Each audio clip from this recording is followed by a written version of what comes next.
Welcome and thanks for tuning in to the Victorian Aboriginal News Van Talks podcast. I'm your host, Charles Pakana. Victorian Aboriginal News acknowledges and pays respect to traditional owners and custodians across Australia. We acknowledge the elders who have gone before, those who currently lead their communities, and those who will follow in years and generations to come. This podcast was made possible with support from the Community Broadcasting Foundation. Find out more at cbf.org.au. On the 25th of May this year, Kerripmara, Gunditjmara Man and Yoorrook Commissioner Travis Lovett will be setting out from Portland in southwest Victoria on a 370-kilometre walk to the Victorian Parliament. Just as Michael Long walked from Melbourne to Canberra in 2004 to advocate for Aboriginal and Torres Strait Islander rights, Commissioner Lovett is seeking to draw attention to the Yoorrook Commission's final report, a report, the first of its kind in this country, which is due to be submitted to the state government and First Peoples Assembly of Victoria in June this year. He joins me on the program today. Commissioner, thank you so much for your time. No, Tark, and thanks for the opportunity to come on. I'm going to give you this offer as well, because last time we interview, and pretty well every time we interview, you do like to do an acknowledgement in language, and I know the audience loves it. So, Travis, I'll leave it with you still. Thanks, Tark. Latun Latlinyung Travis Lovett, Kerripmara Gunditjmara meeting, Linyang Kokon Kenen Konzaterek Bujibim, Yumbin meeting, Waranjurima meeting, Coolan meeting, Nian Karabanjul Wangma Udan, Buka Bidadong Beautich meeting, Narikitong meeting, Narikitong Ma. Min Mun Mung.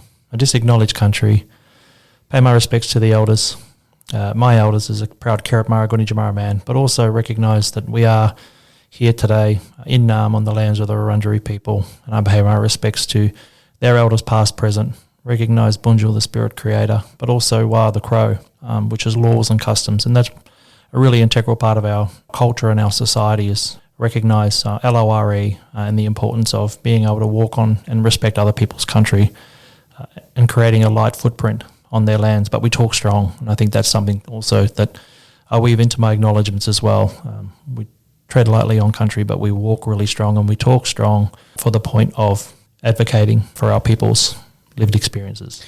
And definitely I like the focus on walk strong. That's something that this is all about, Travis. And let's start with the rationale for the walk. And it does seem at first glance to be driven in part at least by the response from the state government to the 46 recommendations made by Yoorrook in October last year. It's a response that the Commission stated in a media release was, I quote, beyond disappointing. So just how much influence did that beyond disappointing response from the state government have on your decision to undertake this awareness walk? There's a lot of factors. I mean, First Peoples have walked country since millennia. That's an incredibly important point. We not only walk country, but we listen to country. And then we talk about country. It's an important part of our culture. So I've been reflecting on why walking, and I think that it's wanting to really draw attention to the true history of what's really happened here in this state. And we did make recommendations in the Yoorrook for Justice report to the Victorian Government and the First Peoples Assembly, the 46 that you were talking about. And whilst it is not the only driver for the walk, it certainly motivates me to also draw attention to the work of Yoorrook and honouring the First Peoples who came forward and trusted us and shared their, not stories, but their lived experience and their testimonies. And that's a really important thing that we can't diminish, that they've trusted us.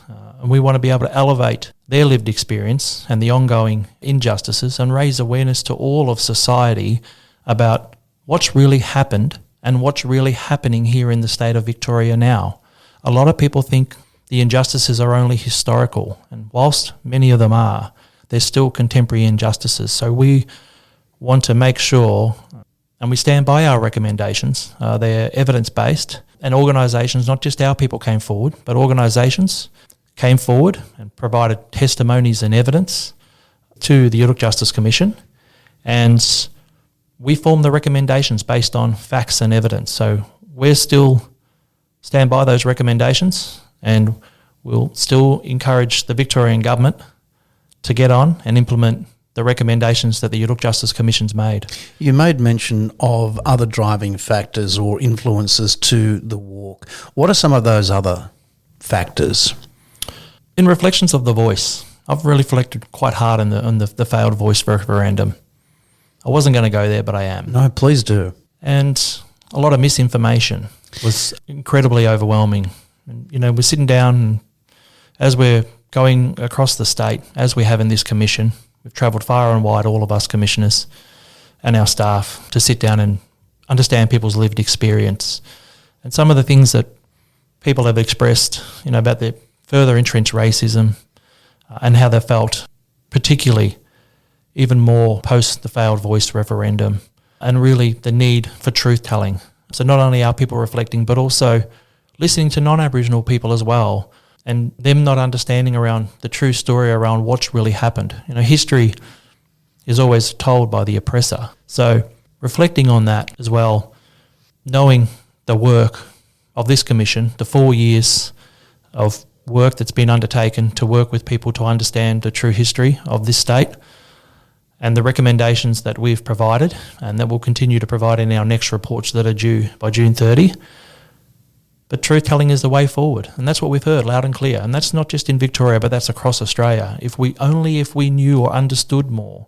Now, I want to be really clear to all the audience listening in that our people have long fought and shared the truth. They've already been saying it. But the walk is about bringing all of society together to understand the true story and the full history and ongoing injustices that First Peoples have faced. And that's about bringing everyone together. And we will talk a bit later about bringing everybody together, because there is very much an open invitation for the walk, and we want to get to that point. But I also want to talk a bit about the significance of starting this in Portland. Now, as I mentioned to you before we started the interview, my first reaction was, hey, he's a Gunditjmara man. Portland's prominent within that particular area, so yep, why not? And then as I mentioned, the name Henty popped into mind, and I remembered that it was the Henty brothers who established the first European and Victorian in Portland in around about 1834. Was this a driving factor that this was the start of colonisation and so much of what you've heard about over the past several years in evidence and submissions? Was this a key influence in starting it at Portland? That's exactly right. Fortuitous that I am a proud Gunditjmara man, for sure, but that's exactly right. We were walking from Portland because that's where colonisation started, as you said in the introduction here. 1834, November 19, Edward Henty arrived here on the boat called the Thistle. And that's where really First People's lives been impacted and changed since then, as our people knew it prior to that. Significant moment in our state's history, and many Victorians would not know that and understand that. And there's a continual visual reminder throughout Portland of the Henty family and early colonisers. And our people, as we've heard through facts and evidence in this commission, that our people are not represented in the landscape. And part of the walk is also to draw attention to the injustices. Not far from where the Hentys arrived, at the Convincing Ground, was the first recorded massacre in Victoria. And one of the stops on the walk will be, the first stop actually, we'll be walking to, will be the Convincing Ground, to highlight the truth. Tell us a bit of the truth about that. We've heard evidence of this commission. I think it was Jaden Lillist and a number of other people come forward, but Jaden came forward and shared some truths about an altercation between our people, or Kilgara mob, who are also Gunditj, part of one of the clans of Gunditj, intersecting with the Henty families, who were not only farmers but early whalers as well. And there was an agreement between the mob and the Hentys that if the whale was to beach itself, that would be food for the mob. But if the whales were still out at sea, then that would be for the Hentys. A whale was beached. The mob decided that, well, fair's fair. This is the agreement. This is food for the mob. And we understand that those early settlers didn't agree with that. And that's where the first altercation happened, and the first recorded massacre had happened in Victoria. wiping out all but 2 of that clan. Only 2 people survived. That must impact you fairly heavily, given that this was your mob. Oh, incredibly. This is deeply personal, the work that we do. Victorian First Peoples on this commission, it's deeply personal for us. But as we say, and we stand by this as well, that this is deeply personal for all our people. And not only Victorian traditional owners, but mob who also live here as well, because on their countries, similar things had happened, atrocities had happened. But this is the importance of why I'm walking from Portland to Parliament, because we need to highlight the true history of around what's really happened here, but also highlight the strength and the resistance and the achievements and contributions that First Peoples have made to our state as well. And people may ask, why Parliament? Well, Parliament in Victoria, established in 1856, I believe, and that place has made horrific decisions about our people's lives, controlled our lives for many, many years.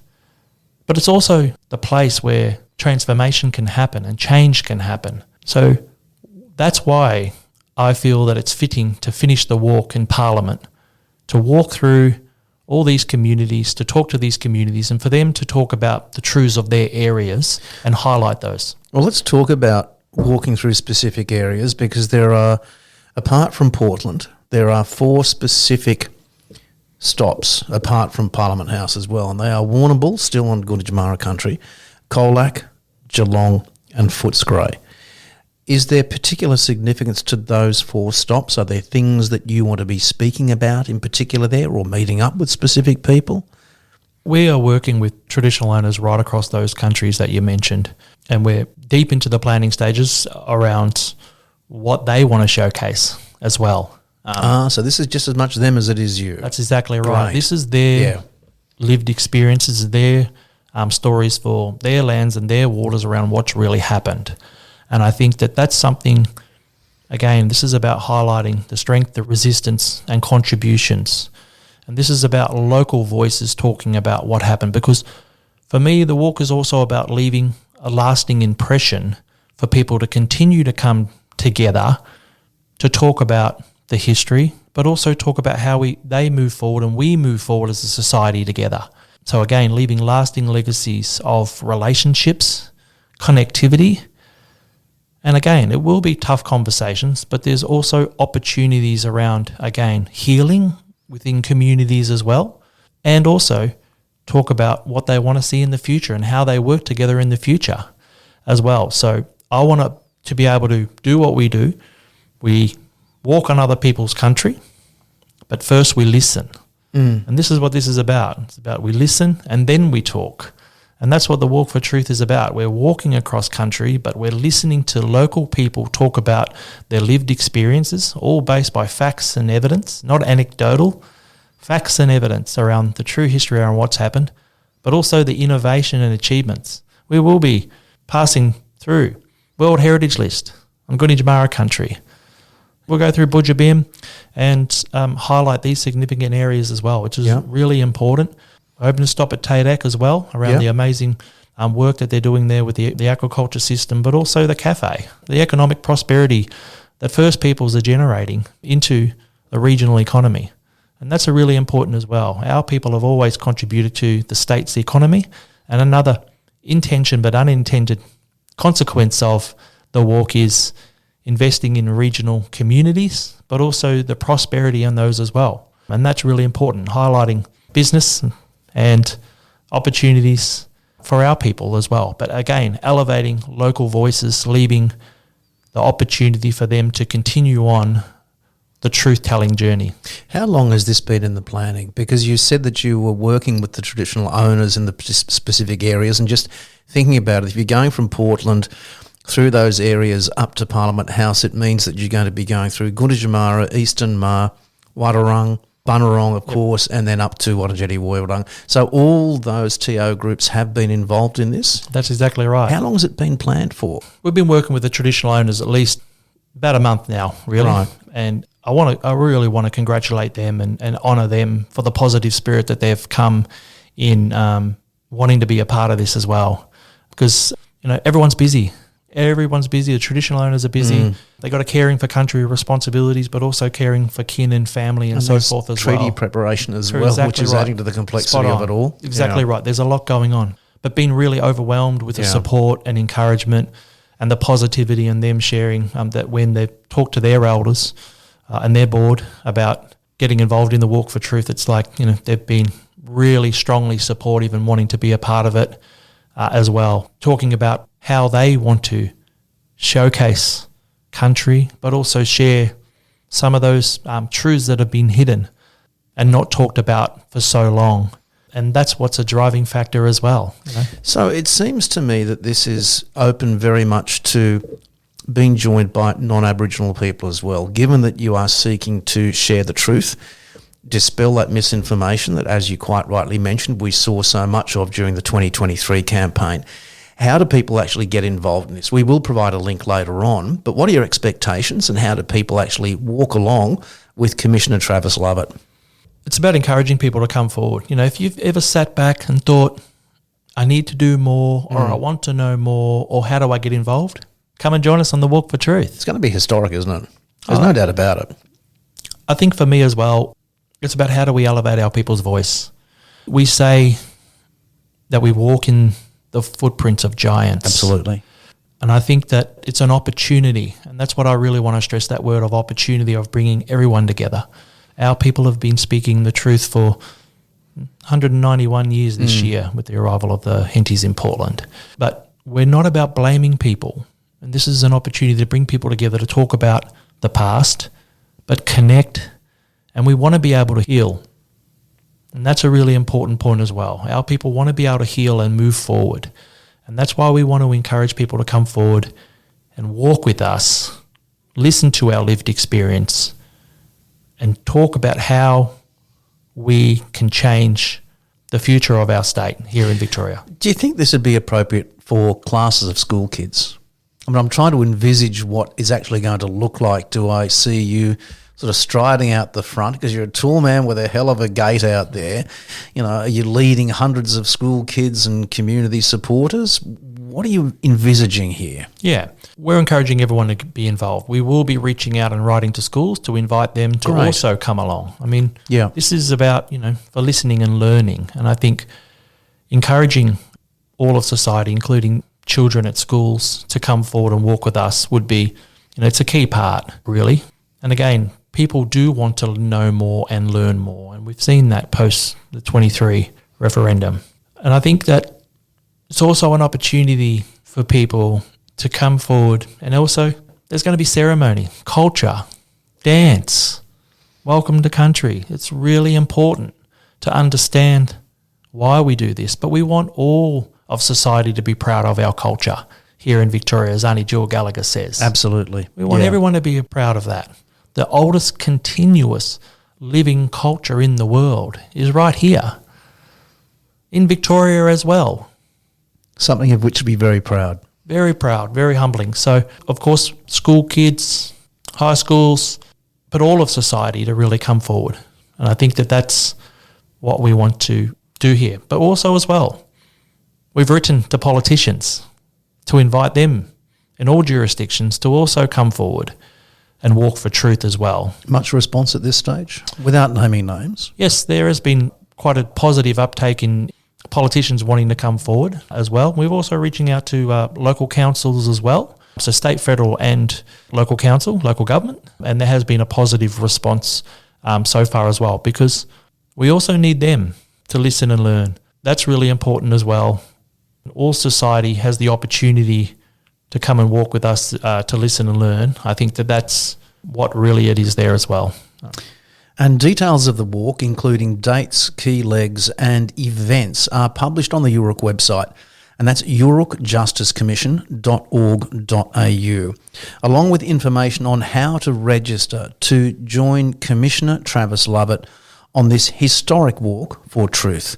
Commissioner, thank you so much indeed for your time today. Thank you, Aunt. Much appreciated. For a full transcript of this interview, visit the Victorian Aboriginal News website at vicaboriginalnews.com.au. Until our next episode, stay safe and stay informed.